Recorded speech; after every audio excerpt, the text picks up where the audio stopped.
দীর্ঘদিন বাংলাদেশের মিউজিকের সঙ্গে সম্পৃক্ত রয়েছেন আপনি। আমাদের সামগ্রিক মিউজিককে আপনি কিভাবে বিশ্লেষণ করবেন?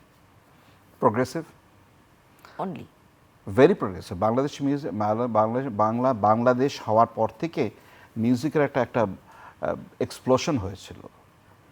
পিপল লাইক আজম খান, ফেরদৌস ওয়াহিদ, তারপরে ফকির আলমগীর, তারপরে ফিরোজ শাহী, ইনাদের কন্ট্রিবিউশন ইজ ট্রেমেন্ডাস ছিল।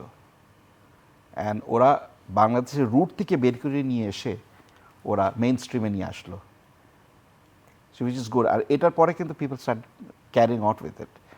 মেলোডি আনলো, অনেকে যেমন লাকিয়া খান, তারা কিন্তু ল্যাটিন মিউজিককে ভালোভাবে ভাঙলো, and got the Latin music also in, যেটা আমার মধ্যেও আছে।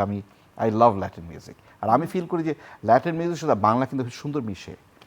আমরা একটা গান আছে যেটা ভাবান্তর করেছি, সাগরের প্রান্তরে শুনি পর্বত চূড়ায় চাঁদ জাগে। এটা অরিজিনাল, কিন্তু এটা নেওয়া হয়েছে হ্যালবেলা ফন্টের জ্যামাইকান ফেভার বলে একটা গান।